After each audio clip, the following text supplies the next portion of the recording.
Hello everyone, welcome to our channel Safalta Ganj. I hope आप सब बहुत अच्छे होंगे और आपकी प्रिपरेशन भी बहुत अच्छी चल रही होगी। जैसा कि आप जानते हैं, हमारी साइंस की सीरीज़ चल रही है specially for railway and UPP. Railway में साइंस का जो वेटेज है वो काफ़ी ज़्यादा होता है, दैट्स वाई हम बहुत डिटेल में साइंस को पढ़ रहे हैं। तो अभी हमारी बायोलॉजी और फिज़िक्स की सीरीज़ साइमल्टेनियसली चल रही है, जिसमें अभी हम फिज़िक्स के टॉपिक्स को कवर कर रहे हैं, जिसमें हमने units and dimensions, force, motion and laws of motion जैसे टॉपिक्स को कवर किया है। आई होप आपको वो सब चीज़ें समझ में आई होंगी। अगर आपकी कोई भी क्वेरी है तो आप नीचे कमेंट बॉक्स में मुझे कमेंट करके अपनी क्वेरी पूछ सकते हैं, राइट। और आज हमारा एक नया टॉपिक है, वर्क मीन्स कार्य। काफ़ी इम्पॉर्टेंट है। इसके साथ साथ हम एनर्जी को भी पढ़ते हैं और पार। वर्क, एनर्जी, पार, बेसिकली ये तीनों एक साथ ही पढ़े जाते हैं। बुक्स में भी जब हम क्लास 10th या 12th में थे तो वर्क, एनर्जी एंड पार करके ऐसे पूरा चैप्टर होता था, वो एक ही चैप्टर होता था, राइट। तो चलिए बिना किसी देरी के शुरू करते हैं हम आज के अपने सेशन को। और आपको पता है कि आपको क्या करना है। सेशन शुरू करने से पहले आपको वीडियो को लाइक करना है, शेयर करना है एंड हमारे चैनल सफलतागंज को ज़्यादा से ज़्यादा सब्सक्राइब करना है, सो दैट ऐसे ही इंपॉर्टेंट कंटेंट हम आपके लिए बनाते रहें और आपकी हेल्प करते रहें। ओके, चलिए बिना किसी देरी के शुरू करते हैं हम आज के अपने सेशन को। टॉपिक जिसका नाम है कार्य, मतलब वर्क। वर्क, बहुत काम करते हैं हम लोग, राइट। तो आज जानेंगे हम कि साइंटिफिकली डेफिनीशन क्या होती है वर्क की, वर्क निकालने का फॉर्मूला क्या होता है, उसकी यूनिट क्या होती है, राइट। तो चलिए शुरू करते हैं। तो कार्य की अगर बात करें तो किसी वस्तु पर आरोपित बल एवं उसके कारण हुए विस्थापन के गुणनफल को कार्य कहते हैं। मतलब एक वस्तु है, उस पर हमने कोई F फोर्स लगाया और मान लीजिए वो D डिस्टेंस तक आगे बढ़ी। इसको हम एक डायग्राम की हेल्प से चलिए समझते हैं। ये एक सरफेस है, राइट। यहाँ पर एक ब्लॉक रखा हुआ है, कोई ऑब्जेक्ट है, कोई बॉक्स रखा हुआ है। इस पर मान लीजिए आपने यहाँ से F फोर्स लगाया। F फोर्स लगने के कारण ये बॉक्स इतना, यहाँ पर इतना ट्रैवल किया और यहाँ पर आकर ये रुक गया है। मान लीजिए इसने ये जो डिस्टेंस है वो D है, D डिस्टेंस तय की। तो यहाँ पर कह रहा है कि वस्तु पर आरोपित बल एवं उसके कारण हुए विस्थापन के गुणनफल को कार्य कहते हैं। तो इस तरीके से हम वर्क का फॉर्मूला बना सकते हैं। मीन्स W क्या है, वस्तु पर आरोपित बल यानी कि F और उसके कारण हुए विस्थापन के गुणनफल, गुणनफल यानी कि मल्टीप्लाइड विस्थापन यानी कि displacement, right, D, F into D को कार्य कहते हैं। तो ये इस तरीके से फॉर्मूला हो जाएगा W is equal to F into D. थोड़ा सा ट्विस्ट है इस फॉर्मूले में, एक चीज़ और होती है। यहाँ पर क्या होता है, कॉस थीटा भी होता है कभी कभी, राइट। कभी कभी होता है, कभी कभी हमें कैलकुलेशन में नहीं भी दिया होता है तो उसकी ज़रूरत नहीं भी पड़ती, बट कभी कभी हमें थीटा की वैल्यू दी होती है। तो थीटा ये होता क्या है, तो थोड़ा सा क्लियर कर लेते हैं। तो जैसा कि मैंने आपको बताया कि ये यहाँ पर एक कोई ऑब्जेक्ट है, इस पर हमने F न्यूटन का फोर्स लगाया और इसने D डिस्टेंस तय की, राइट। और अभी ये यहाँ पर इसकी करंट पोजीशन है। तो ये जो बॉक्स है ये किस एंगल पे मूव कर रहा है, वो होता है हमारा थीटा, राइट। बॉक्स इस तरीके से सीधा मूव कर रहा है तो हमारा जो एंगल है, ये बॉक्स और ये नीचे एंगल, तो ये 90 डिग्री का हो जाएगा, राइट। 90 डिग्री हो जाएगा। इस तरीके से 45 डिग्री पे भी हो सकता है, 180 डिग्री पे भी हो सकता है।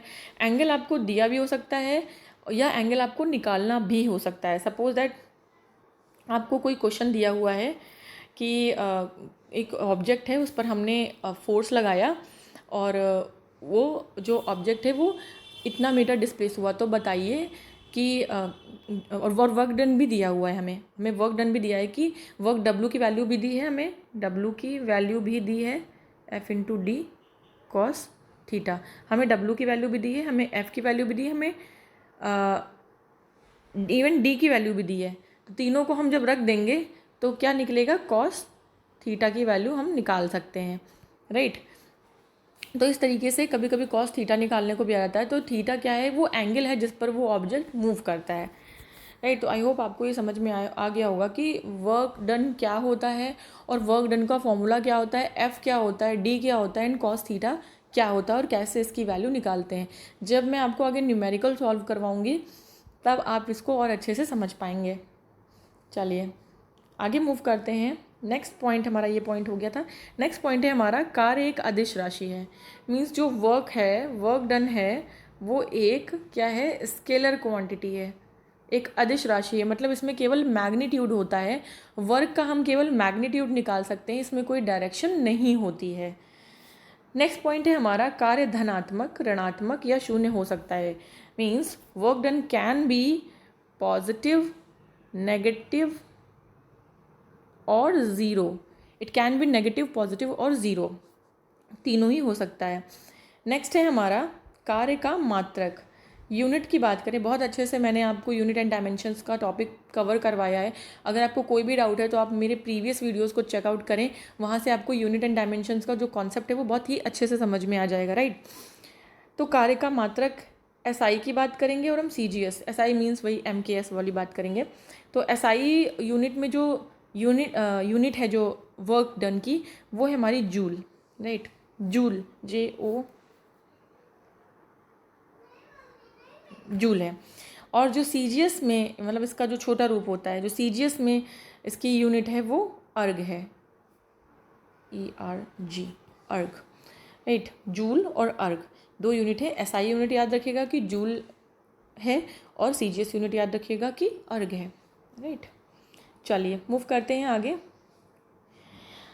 नेक्स्ट कह रहा है यदि किसी वस्तु पर 1 न्यूटन का बल लगाया जाए और उसमें 1 मीटर का विस्थापन हो तो किए गए कार्य की मात्रा 1 जूल होती है। सिंपली अपना जो फॉर्मूला है, हमारा जो फॉर्मूला था W = F × D। देखिए कॉस थीटा की तो कोई यूनिट होती नहीं है, एंगल्स की तो कोई यूनिट होती नहीं है, तो उसको तो हम नहीं यहाँ पे नहीं लिखेंगे। तो हमारा W = F × D होता है। तो कह रहा है कि जब किसी वस्तु पर 1 न्यूटन का फोर्स लगाया जाए और 1 मीटर का डिस्प्लेसमेंट हो, ये 1 न्यूटन, ये 1 मीटर, तो जो वर्क डन है वो 1 जूल होता है। अब यहाँ से हम निकाल लेंगे इसकी यूनिट। कैसे यूनिट निकालेंगे और कैसे उसकी डायमेंशन निकालेंगे और कैसे उसको कन्वर्ट करेंगे, हम कैसे एसआई को सीजीएस में कन्वर्ट करेंगे, राइट।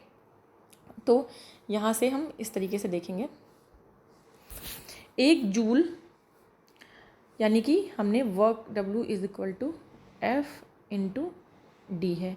वर्क हमने किया 1 जूल, फोर्स लगाया 1 न्यूटन और डिस्प्लेसमेंट हुआ 1 मीटर, राइट।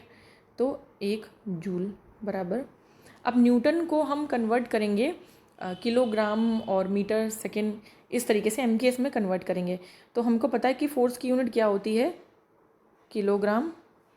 तो मान लीजिए 1 है तो 1 किलोग्राम, मीटर पर सेकेंड है तो सेकेंड पर सेकेंड स्क्वायर को ऐसे लिख देंगे, और 1 मीटर, डिस्प्लेसमेंट हमारा 1 मीटर का है तो 1 मीटर का कर लेंगे, राइट। अब ये 1 किलोग्राम को हम, क्योंकि जूल को अर्ज में हम कन्वर्ट करके दिखा रहे हैं, तो हम ये जूल तो एमकेएस में है, बट हमको ये जो बाकी की एमकेएस में है इसको सीजीएस में कन्वर्ट करना पड़ेगा। तो 1 किलोग्राम को जब ग्राम में कन्वर्ट करेंगे हम, तो 1000 ग्राम्स आ जाएगा। मीटर है 1 मीटर, तो इसको सेंटीमीटर में कन्वर्ट करेंगे तो 100 सेंटीमीटर्स आ जाएगा, राइट।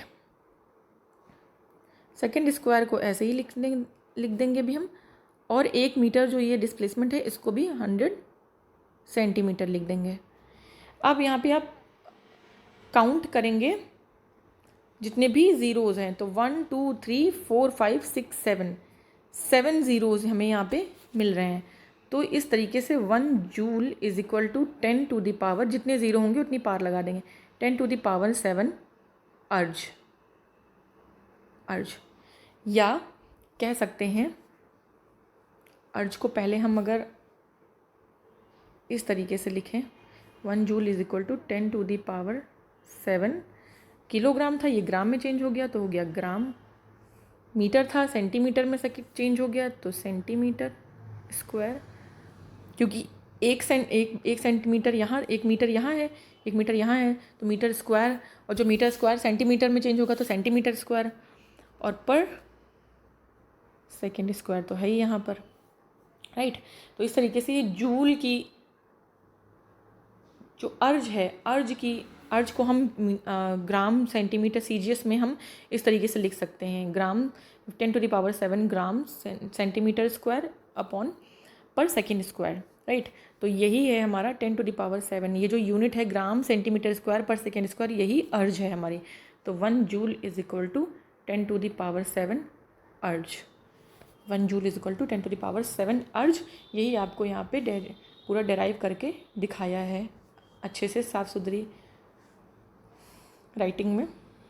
तो इस तरीके से कंप्लीट होता है हमारा टॉपिक वर्क का। वर्क से बात करें तो आपको सबसे पहली बात तो फॉर्मूले को याद रखना है। फॉर्मूला अगर नहीं याद है तो कुछ भी नहीं हो पाएगा, राइट। इसलिए फॉर्मूला आप ज़रूर नोट डाउन करें। देखिए इसमें कहीं फॉर्मूला नहीं लिखा है, बट मैं आपको जो बता रही हूँ एडिशनल चीज़ें मैं बताती हूँ। हर चीज़ को लिखा नहीं जा सकता है, ठीक। अगर हर चीज़ लिख दी जाएगी तो फिर पढ़ाया क्या जाएगा, फिर क्या मतलब रह गया। हर चीज़ तो सामने लिखी हुई है, तो आप सुनेंगे नहीं, फिर आप स्किप कर करके वीडियो पॉज कर करके नोट्स बना लेंगे और समझने की कोशिश ही नहीं करेंगे। मेजर पार्ट जो है ना टॉपिक का, वो मैं बोल के बताती हूँ, राइट। चलिए मूव करते हैं अब अपने नेक्स्ट टॉपिक पे। नेक्स्ट टॉपिक है हमारा ऊर्जा। ऊर्जा या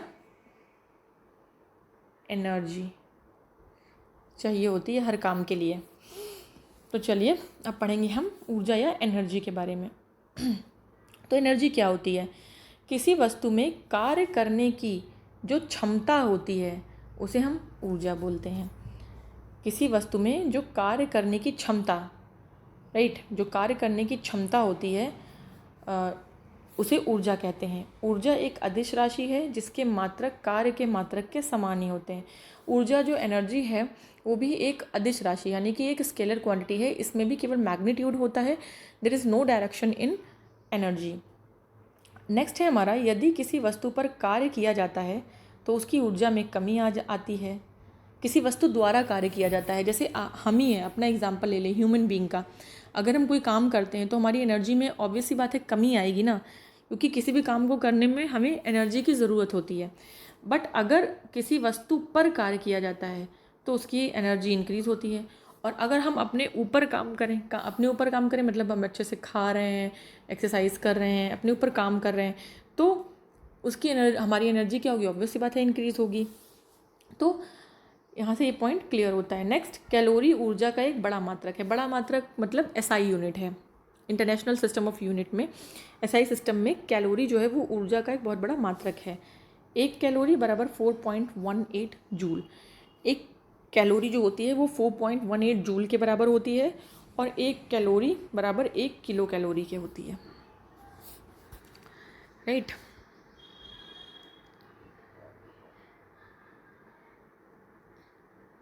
नेक्स्ट है हमारा 1 ग्राम पानी को गर्म करने पर उसके तापमान में 1 डिग्री सेंटीग्रेड वृद्धि होने के लिए जितनी ऊर्जा चाहिए वो कैलोरी कहलाती है। मतलब ये कैलोरी है क्या? कैलोरी को हम हीट में भी पढ़ते हैं, कैलोरी को हम एनर्जी में भी पढ़ते हैं, राइट। तो कैलोरी है क्या? तो कैलोरी की ये डेफिनेशन है एक तरीके से, 1 ग्राम पानी को गर्म करने पर उसके तापमान में 1 डिग्री सेंटीग्रेड की वृद्धि के लिए जितनी एनर्जी चाहिए उसे हम कैलोरी कहते हैं। हमारे पास 1 ग्राम पानी है, उसके टेम्परेचर में हमें 1 डिग्री सेंटीग्रेड इंक्रीज़ करना है। मान लीजिए उस पानी का टेम्परेचर 20 डिग्री सेंटीग्रेड है, मान लीजिए रूम टेम्परेचर पे है वो, अब हमें उसको 21 करना है। उसके लिए हमें जितनी एनर्जी चाहिए, जितनी एनर्जी हम खर्च करेंगे अब किस फॉर्म में खर्च करेंगे, पानी गर्म करना है तो ऑब्वियस सी बात है कि in the form of heat ही हम उसको हीट ही करेंगे। तो जितनी हीट चाहिए, मतलब उसके लिए जितनी एनर्जी हीट के फॉर्म में हम उसे दे रहे हैं उस समय, तो वो उसे हम कैलोरी कहते हैं। ये कैलोरी की डेफिनेशन है, राइट। नेक्स्ट हमारा टाइप्स की हम बात करेंगे एनर्जी के टाइप्स में। तो टाइप्स में आ जाएंगे हम। पहला हम पढ़ते हैं गतिज ऊर्जा, जिसे हमने कल भी शायद पढ़ा था, जिसे हम बोलते हैं काइनेटिक एनर्जी। काइनेटिक एनर्जी, गतिज ऊर्जा, नाम में ही डेफिनेशन पूरी छुपी हुई है। किसी वस्तु में उसकी गति के कारण जो ऊर्जा होती है उसे गतिज ऊर्जा कहते हैं। सिंपली किसी ऑब्जेक्ट में उसकी गति के कारण, उसके मोशन के कारण, राइट, जो एनर्जी होती है उसे हम गतिज ऊर्जा बोलते हैं। गतिज ऊर्जा हमेशा पॉजिटिव होती है, धनात्मक होती है। फॉर्मूला मैंने आपको पिछले वीडियो में बताया था कि kinetic energy is equal to half mv²। मैंने आपको ये भी बताया था कि अगर आपको मोमेंटम दिया हो, काइनेटिक एनर्जी निकालनी हो तो आप कैसे निकालेंगे, अगर आपको वेलोसिटी दी हो तब आप कैसे निकालेंगे, अगर आपको मास दिया हो केवल तो आप कैसे निकालेंगे। ये सब कुछ मैंने आपको प्रीवियस वीडियो में बहुत अच्छे से समझाया हुआ है। नेक्स्ट है हमारा, काइनेटिक एनर्जी वस्तु के वेग की दिशा पर निर्भर नहीं करती है। वस्तु के वेग की दिशा पर निर्भर नहीं करती है। जो वेलोसिटी है, जैसे कि हाफ mv² है, तो मास तो कांस्टेंट ही रहेगा, हाफ भी कांस्टेंट है, बट जो v² है वेलोसिटी है, वो वेलोसिटी किस डायरेक्शन में है, ठीक है, उस पर डिपेंड नहीं करती है काइनेटिक एनर्जी। डायरेक्शन पे नहीं, केवल मैग्नीट्यूड पे डिपेंड करती है। नेक्स्ट हम पढ़ेंगे स्थितिज ऊर्जा। स्थितिज ऊर्जा को हम बोलते हैं potential energy, right. Potential energy किसी वस्तु में उसकी स्थिति या अवस्था के कारण संचित ऊर्जा उसकी स्थितिज ऊर्जा कहलाती है। मतलब कोई एक ऑब्जेक्ट है, वो जिस पोजीशन में है, राइट, जिस पोजीशन में है, रुकी हुई है। अगर जैसे हम कहते हैं ना कि इसका जो एग्ज़ाम वो दिया जाता है, जब इसको एक्सप्लेन किया जाता है तो ऐसे एक्सप्लेन किया जाता है कि आप h हाइट पर हैं और आपके हाथ में एक m मास की बॉल है, आप उसे h हाइट से छोड़ते हैं तो उसकी पोटेंशियल एनर्जी क्या होगी, राइट। इस तरीके से, तो मतलब आप जब ऊंचाई पे उस बॉल को पकड़े हैं, तो जब आप पकड़े उस बॉल को, अभी आपने छोड़ा नहीं है, तो उसमें जो एनर्जी है, उस वक्त उसमें जो एनर्जी है वो उसकी पोटेंशियल एनर्जी होगी। जब आप छोड़ेंगे तो ऑब्वियस सी बात है, फिर तो उसमें काइनेटिक एनर्जी आ जाएगी ना क्योंकि उसमें एक वेलोसिटी आ जाएगी। तो यदि m द्रव्यमान की वस्तु को h ऊंचाई तक ले जाया जाए तो इसकी स्थितिज ऊर्जा का मान mgh होगा। यही इसका फॉर्मूला है, potential energy is equals to mgh, जहाँ पर m हमें पता है कि मास है, राइट, g हमें पता है ग्रेविटेशनल एक्सेलरेशन है, जिसकी वैल्यू हम 9.8 लेते हैं। कभी कभी हम कैलकुलेशन के लिए 10 भी ले लेते हैं, और हाइट हमें दी हुई होती है या निकालनी होती है, डिपेंड करता है कि आपसे न्यूमेरिकल में क्या पूछा जा रहा है, राइट। चलिए, आई होप आपको इतना समझ में आ गया होगा। नेक्स्ट एनर्जी में हम पढ़ेंगे कि स्थितिज ऊर्जा का मान वस्तु को ऊंचाई तक ले जाने वाले मार्ग पर निर्भर नहीं करता है। मतलब जो पोटेंशियल एनर्जी है, ये नहीं, इस पे नहीं मैटर करती है कि अगर हम जीने से उस बॉल को ऊपर लेके गए, चढ़कर ऊपर, मान लीजिए हमको 10वीं मंजिल से हम उसे फेंक रहे हैं नीचे और पोटेंशियल एनर्जी निकाल रहे हैं, तो डिपेंड नहीं करता है कि आप उसे जीने से लेके गए या आपने डायरेक्ट नीचे से फेंका और ऊपर किसी ने पकड़ लिया, देन उसमें जो पोटेंशियल एनर्जी है, राइट। तो मार्ग पर ऊपर ले जाने वाले मार्ग पर निर्भर नहीं करता है।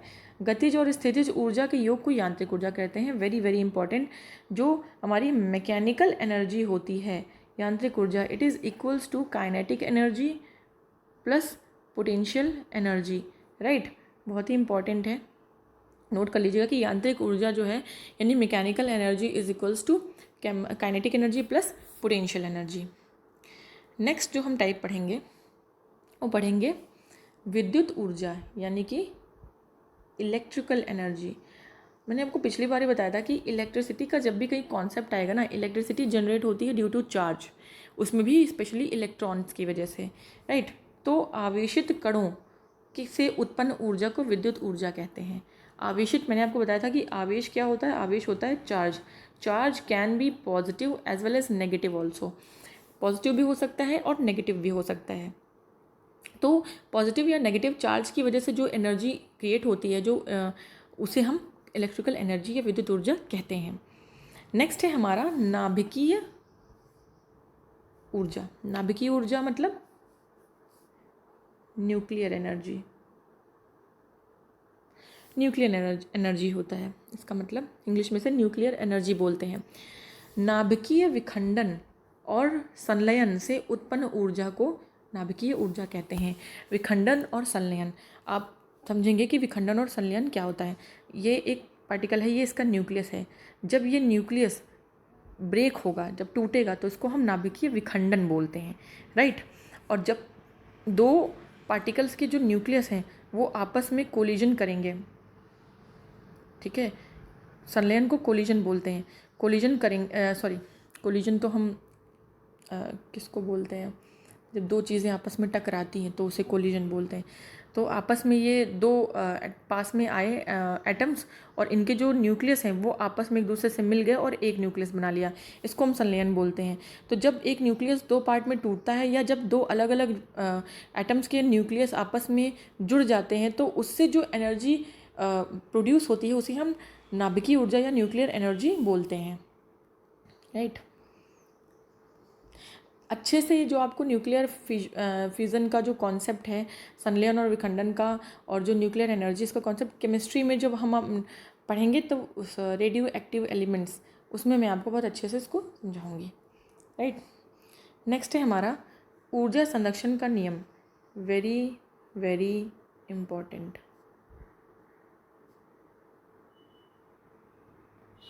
राइट, ऊर्जा संरक्षण का नियम means law of conservation of energy. बचपन से ही एक डेफिनीशन हमें रटाई जाती है कि that energy neither be created nor be can be destroyed, it can only be converted from one form to another form. मतलब ऊर्जा को ना तो उत्पन्न किया जा सकता है ना ही नष्ट किया जा सकता है, केवल इसे एक रूप से दूसरे रूप में परिवर्तित किया जा सकता है।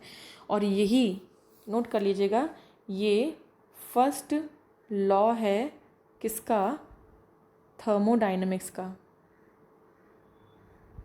थर्मोडायनेमिक्स का जो फर्स्ट लॉ है, थर्मोडायनेमिक्स आई थिंक कहते हैं ऊष्मा गतिकी। आप एक बार चेक कर लीजिएगा, मुझे एग्जैक्टली नहीं हिंदी याद है इसकी। थर्मोडायनेमिक्स या शायद ऊष्मा गतिकी का जो पहला, उसके 3 लॉ हैं, ऊष्मा गतिकी का थर्मोडायनेमिक्स के 3 लॉ हैं, उसमें जो फर्स्ट लॉ है वो यही है, law of conservation of energy, कि एनर्जी को ना तो क्रिएट कर जा सकता है ना डिस्ट्रॉय किया जा सकता है, इसे केवल एक फॉर्म से दूसरे फॉर्म में कन्वर्ट किया जा सकता है। This is first law of thermodynamics, right. तो कैसे आगे हम पढ़ेंगे कि किस तरह से किस एनर्जी को किस टाइप की एनर्जी में चेंज करते हैं। जैसे एग्जांपल के जो डायनमो होता है या जो जनरेटर होता है, हम जो जनरेटर लगाते हैं ना जब लाइट चली जाती है, वो क्या करता है, यांत्रिक ऊर्जा यानी मैकेनिकल एनर्जी को विद्युत ऊर्जा यानी इलेक्ट्रिकल एनर्जी में चेंज करता है। ऑब्वियसली बात है, एक जनरेटर होता है जो कि एक मशीन है, और मशीन में क्या होगा, मैकेनिकल एनर्जी होगी। फिर वो क्या करता है, जब जनरेटर चलता है तो लाइट्स जल जाती हैं, मतलब उसने मैकेनिकल एनर्जी को इलेक्ट्रिकल एनर्जी में चेंज कर दिया। नेक्स्ट हमारा है बल्ब या ट्यूबलाइट। हम सब जानते हैं कि हम स्विच ऑन करते हैं और बल्ब जलने लगता है। स्विच ऑन किया, दैट मीन्स चार्ज का फ्लो हुआ, मतलब इलेक्ट्रिकल एनर्जी थी। अब वो क्या हो गई चेंज, हमें रोशनी मिल रही है, मतलब वो लाइट एनर्जी में कन्वर्ट हो गया। बल्ब या ट्यूबलाइट क्या करते हैं, वो इलेक्ट्रिकल एनर्जी को लाइट एनर्जी में कन्वर्ट कर देते हैं। नेक्स्ट है हमारा माइक्रोफोन की बात करें, हमें पता है माइक्रोफोन में क्या करते हैं, हम कुछ बोलते हैं वो सामने जो लाइक वेव्स के फॉर्म में वो आ जाता है, मतलब हमें सुनाई देता है। माइक्रोफोन में हम कुछ बोलते हैं और अगले इंसान को सुनाई देता है, मतलब हम बोल रहे हैं यानी ध्वनि ऊर्जा को दे रहे हैं और हम रिसीव कर रहे हैं उसको, तो वो इलेक्ट्रिकल एनर्जी में उसे चेंज कर देता है। लाउड स्पीकर्स क्या करते हैं, लाउड स्पीकर्स में ऑब्वियसली बात है उसको लाइट से बिजली से कनेक्ट किया जाता है, यानी वो इलेक्ट्रिकल एनर्जी को फिर क्या करते हैं कि उससे एक साउंड निकलता है, जो हम बोलते हैं उसको ही वो लाउड थोड़ा और तेज़ आवाज़ में प्रोड्यूस करके हमें देता है, तो मतलब उसे ध्वनि ऊर्जा में बदल देता है, यानी साउंड एनर्जी में चेंज कर देता है।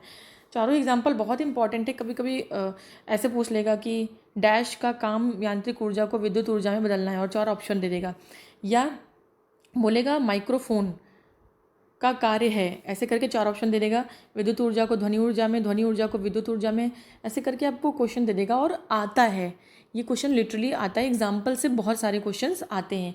और जो एग्जाम्पल्स होते हैं उनके फिक्स एग्जाम्पल्स होते हैं, जो क्वेश्चन पूछने के लिए जो एग्जाम्पल पिक करते हैं वो बहुत ज़्यादा वेरी नहीं करते हैं, वो फिक्स एग्जाम्पल्स होते हैं। इसी तरीके के कुछ एग्जाम्पल्स होते हैं, उनसे ही वो अपना क्वेश्चन बनाते हैं, राइट। आई होप आपको ये समझ। नेक्स्ट है हमारा शक्ति मतलब पावर। हमने वर्क पढ़ा, हमने एनर्जी पढ़ा, और अब हम पढ़ेंगे पावर। देखिए यहाँ पर कुछ एडिशनल इन्फॉर्मेशन है भारत का first micro processor, yes, India का जो फर्स्ट माइक्रो प्रोसेसर बना था उसका नाम था शक्ति। ये एक एडिशनल इन्फॉर्मेशन है जीएस में, इसे याद रखिएगा। इंडिया का फर्स्ट माइक्रो प्रोसेसर का नाम शक्ति था, जिसे किसने डेवलप किया था? ये आईआईटी चेन्नई, आईआईटी चेन्नई के जो स्टूडेंट्स हैं उन्होंने इसे बनाया था, राइट। इंडिया का पहला माइक्रो प्रोसेसर जिसका नाम था शक्ति, जिसे किसने बनाया था? आईआईटी चेन्नई के स्टूडेंट्स ने बनाया था। ये हो गई एक एडिशनल इन्फॉर्मेशन। शक्ति लिखा था, डेट्स वाई यहाँ पे शक्ति नाम से जो भी था उसको बताया मैंने। चलिए शुरू करते हैं आज का टॉपिक हमारा, शक्ति या पार। शक्ति या पार क्या होती है? कार्य करने की दर को हम शक्ति कहते हैं। मतलब जिस दर से हम काम कर रहे हैं उसे हम शक्ति कहते हैं। मीन्स P क्या है हमारा? पार इज इक्वल टू कार्य, यानी कि W, कार्य करने की दर, यानी कि with the period of time, W by T। इसका फॉर्मूला हो जाएगा P is equal to W by T। ये होता है शक्ति का फॉर्मूला। अगर आपको शक्ति निकालनी है, पार निकालनी है, तो आप ये फॉर्मूला लगा सकते हैं। तो कार्य करने की दर, दर मतलब जो पर सेकेंड या पर टाइम जो काम होगा उसे हम, जो वर्क डन होगा उसे हम पार कहते हैं। इसका जो मात्रक है, एसआई मात्रक, वो वॉट होता है। इसका एक अन्य मात्रक हॉर्स पावर या अश्व शक्ति भी है। इसका एक यूनिट तो वॉट होती है और एक यूनिट हॉर्स पावर यानी अश्व शक्ति भी होती है। तो अब हम रिलेशनशिप जान लेंगे कि हॉर्स पावर और वॉट में क्या रिलेशन है। तो एक हॉर्स पावर जो होता है वो 746 वॉट के बराबर होता है। 1 horse power is equal to 746 watts, ये इसके बीच का रिलेशन है। विद्युत ऊर्जा का वाणिज्यिक मात्रक किलोवाट आवर है। वाणिज्यिक मात्रक मतलब क्या हो गया? कॉमर्शियल। कॉमर्शियल मतलब जो हम लार्ज स्केल पे यूज़ करते हैं, जैसे जो बिजली का बिल है वो कॉमर्शियल स्केल पे निकालेंगे ना, तो उसका जो मात्रक होगा वो किलोवाट आवर होगा। जैसे यदि 1000 वॉट के किसी भी उपकरण को 1 घंटे तक चलाया जाता है, यानी P दे दिया है और T दे दिया है, तो इसमें खपत हुई ऊर्जा को 1 यूनिट के बराबर माना जाता है, राइट। जब किसी 1000 वॉट के किसी भी उपकरण को, किसी भी अप्लायंस को, इलेक्ट्रिकल अप्लायंस को 1 घंटे तक चलाया जाता है, तो उसमें जो एनर्जी की खपत होती है उसे 1 यूनिट हम मानते हैं। जो हमारा बिजली का बिल आता है, आप देखेंगे कभी भी वो भी यूनिट्स में होता है। यूनिट के हिसाब से हम जो भी पर यूनिट, 1 यूनिट जितने भी रुपए की होती है उसको टोटल यूनिट से मल्टीप्लाई कर लेते हैं और हम पूरा बिल निकाल देते हैं। तो वो जो यूनिट होती है, वो यूनिट क्या होती है? 1000 वॉट का जो भी उपकरण होता है उसको 1 घंटे तक चलाया जाने में जो ऊर्जा खपत हुई होती है, एनर्जी हमारी लगी होती है, उसे 1 यूनिट माना जाता है, राइट। तो 1 kilowatt hour is equal to 1000 watt hour, ठीक है। 1000 हो गया वॉट और कह रहा है 1 घंटे तक, तो 1 घंटे को हम क्या करेंगे? सेकंड में चेंज कर लेंगे, तो 3600 सेकंड हो जाएगा। 1 घंटे में 3600 सेकंड होते हैं भाई, 1 घंटे में 60 मिनट और 1 मिनट में 60 सेकंड, तो ये हो जाएगा 3600 सेकंड, राइट। अब इसको जब हम कन्वर्ट करेंगे तो 1230560 123,450, तो 36 इंटू 10⁵, या इसे हम 3.6 लिखेंगे तो 10⁶ से इसे योग कर देंगे, राइट। 3.6 इंटू 10⁶, यही है यहाँ पे 3.6 into 10⁶ joule per second watt. Watt हमने क्या जाना? वॉट जो होता है यानी P is equal to W by T। तो वॉट, P की वैल्यू जो यूनिट है वो वॉट है, W की हमें पता है जूल है, T की हमें पता है सेकेंड है। तो ये देखिए, यही यहाँ पर ये वॉट को जूल पर सेकेंड में हमने कन्वर्ट कर लिया, और ये जो सेकेंड है ये वाला सेकेंड है, जो R को हमने सेकेंड में चेंज किया है, तो इस सेकेंड से ये सेकेंड हो जाएगा कैंसिल। तो क्या बचा हमारे पास? 1 kilowatt hour is equal to 3.6 into 10⁶ joule, क्योंकि सेकेंड से सेकेंड कैंसिल हो गया, राइट। चलिए, ये हो गया हमारा किसके बारे में? ये हो गया हमारा शक्ति या पावर के बारे में।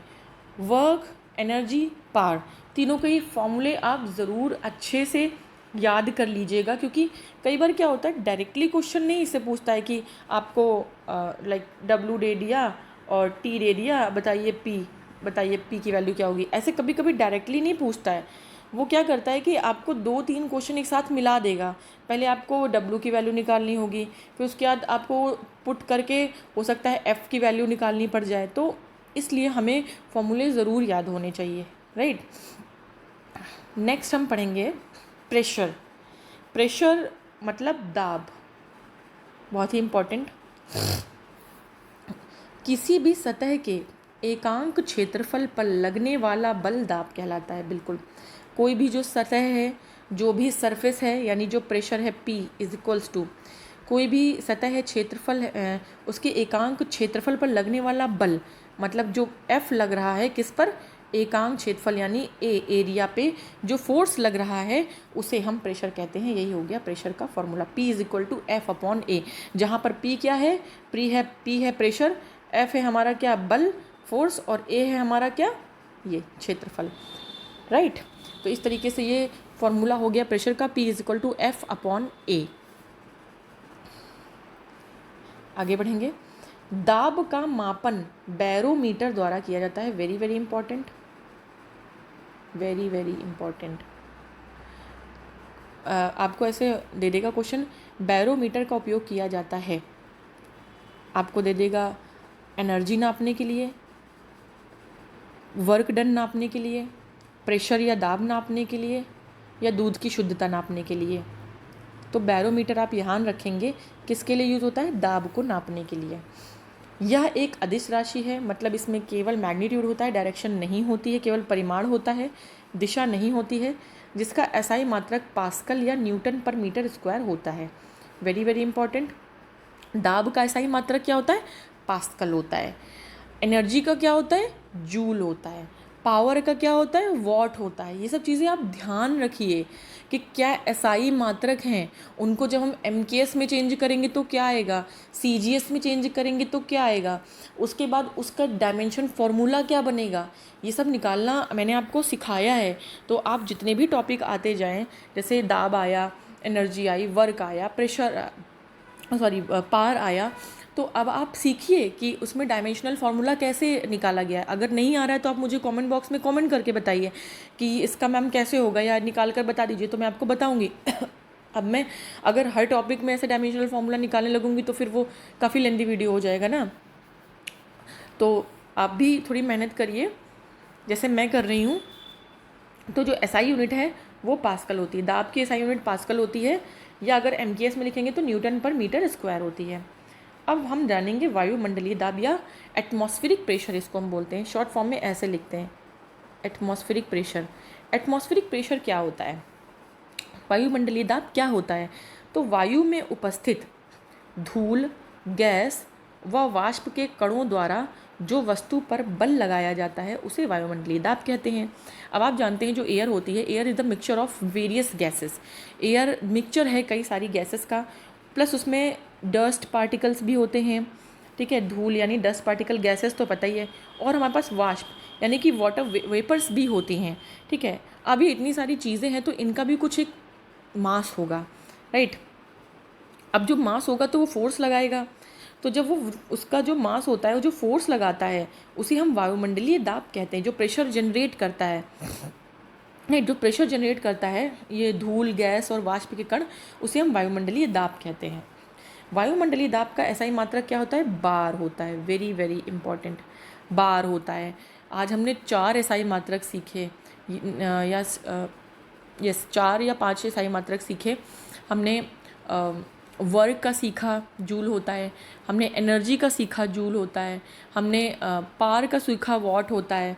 हमने प्रेशर का सीखा, पास्कल होता है। और अब हम एटमॉस्फेरिक प्रेशर का सीख रहे हैं, जाना हमने कि बार होता है। तो बताइए, सब यहीं पर है। आप अगर ध्यान से पढ़ेंगे तो हर चीज़ टैकल हो जाएगी, बट अगर आपका ध्यान ही नहीं रहेगा, इसीलिए मैं लिखती कम हूँ, लेकिन बहुत डिमांड पे कि नहीं लिख कर इस तरीके से, क्योंकि पीपीटी में बहुत सारी चीज़ें स्किप भी हो जाती हैं, तो मैंने कोशिश की कि लिख के उस चीज़ को, बट फिर भी बहुत सारी चीज़ें रह जाती हैं। ये इसीलिए क्योंकि जब आपको आता बहुत कुछ है तो आप हर चीज़ लिख के नहीं बता सकते हैं। लिख के फिर हर चीज़ 1 to 1 वर्ड बाय वर्ड वही लोग करते हैं जिन्हें आता कुछ नहीं, बस आके कहानी की तरह पढ़ना होता है, तोते की तरह उसे रटना होता है और वो चले जाते हैं। इस तरीके से क्या फ़ायदा बताइए। इसके लिए तो आपके पास भी लूसेंट और बहुत सारी बुक्स होंगी ना, आप भी पढ़ सकते हैं भाई। अगर आप कॉम्पिटिटिव लेवल की तैयारी कर रहे हैं तो दैट मीन्स आपको हिंदी इंग्लिश पढ़ना तो आता ही होगा, तो वो तो आप भी पढ़ सकते हैं। बट आपको क्या है, ये ऐसा सब्जेक्ट है जिसमें आपको कोई समझाने वाला चाहिए, राइट। तो जब आप समझेंगे नहीं, इसीलिए आप वीडियो को ध्यान से सुनिए, ध्यान से देखिए, तभी आपको चीज़ें समझ में आएंगी। चलिए आगे बढ़ते हैं। 1 atmospheric pressure is equal to 1013.25 millibar होता है, या 760 mm ऑफ Hg। मरकरी के बारे में एक बहुत इंपॉर्टेंट बात क्या है वो आप मुझे कमेंट बॉक्स में कमेंट करके बताएंगे, क्योंकि काफ़ी इजी है ये। मरकरी के बारे में एक बहुत ख़ास बात है जो आप मुझे कमेंट बॉक्स में कमेंट करके बताएंगे। नहीं बताएंगे तो भाई मैं अगले वीडियो में आपको बताऊंगी। या इसे हम टॉर भी बोलते हैं। एक atmospheric pressure 1 atmospheric pressure is equal to 1013.25 millibar, या 1 atmospheric pressure is equal to 1 atmospheric pressure is equal to 760 what mm of Hg, right, mercury. या इसे हम टॉर बोलते हैं, TORR टॉर, राइट। चलिए आई होप आपको इतना समझ में आया होगा। नेक्स्ट है 1 bar is equal to 10⁵ pascal. 1 bar is equal to 10⁵ pascal. Pascal किसका था, प्रेशर का, खाली प्रेशर का, राइट। और बार किसका है, एटमॉस्फेरिक प्रेशर का यूनिट है, राइट। सो 1 एटमॉस्फेरिक प्रेशर या 1 bar is equals to 10⁵ pascal. Next है, यदि बैरोमीटर का पारा अचानक गिरता है, पारा मीन्स मरकरी, तो यह आंधी तूफान का पूर्वानुमान होता है। मतलब अगर बैरोमीटर है वहाँ पर अचानक से मरकरी की जो वैल्यू है वो डाउन, मरकरी जो है नीचे आ जाता है, राइट, तो ये आंधी या तूफान का पूर्वानुमान होता है। एक प्री अजम्पशन होता है कि यहाँ इस एरिया में कोई तूफान या आंधी आने वाला है। यदि बैरोमीटर का पारा धीरे धीरे नीचे की ओर आता है तो यह वर्षा का पूर्वानुमान होता है। और सॉरी, यदि जो बैरोमीटर है उसका जो मरकरी है वो धीरे धीरे करके नीचे आता है तो ये एजम्पशन होता है कि वहाँ पर जो है रेन होने वाली है, वर्षा होने वाली है। नेक्स्ट बात करें, ऊंचाई बढ़ाने पर दाब घटता है, क्वथनांक बढ़ने पर दाब बढ़ता है, राइट। ऊंचाई की बात करें, जैसे कोई माउंटेन है, हम यहाँ नीचे रह रहे हैं, आराम से रहते हैं। जब भी आप देखेंगे कि हम हाइट पे जाते हैं, ऊंचाई पे जाते हैं, किसी आपने कभी कोई माउंटेन चढ़ा हो या किसी हिल स्टेशन गए हो, तो वहाँ पर क्या होता है, या सबसे बढ़िया एग्जांपल जब हम एरोप्लेन में सफ़र करते हैं, जब हम एरोप्लेन में सफ़र करते हैं तो क्या होता है, जब वो प्लेन नीचे रहता है, नीचे तक लेवल पे रहता है तो कोई प्रॉब्लम नहीं, पर जैसे ही वो ऊपर पहुंचता है, अपने लेवल से ऊपर होता है, तो अब वहाँ पे क्या है कि ऊंचाई बढ़ने के साथ दाब यानी प्रेशर जो है वो घट गया। जब प्रेशर घट गया तो क्या होगा कि आपके कान ब्लॉक होने लगते हैं, आपको ऐसा लगता है कुछ सुनाई नहीं दे रहा है, आपको सिर पे बहुत ज़्यादा महसूस होता है, सिर दर्द होने लगता है आपका। तो ये सब इसीलिए होता है कि जब जैसे जैसे हम हाइट पे बढ़ते जाते हैं जो प्रेशर है वो डिक्रीज़ होने लगता है, राइट। क्वथनांक बढ़ने पर दाब बढ़ता है।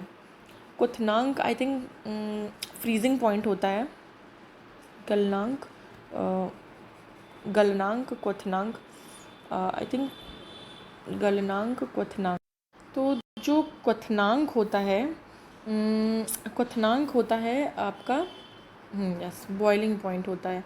अच्छा, बॉइलिंग पॉइंट क्या होता है, बॉइलिंग पॉइंट वो टेम्परेचर होता है जिस पर कोई जो वस्तु होती है, कोई जो मटेरियल होता है वो अपनी लिक्विड स्टेट से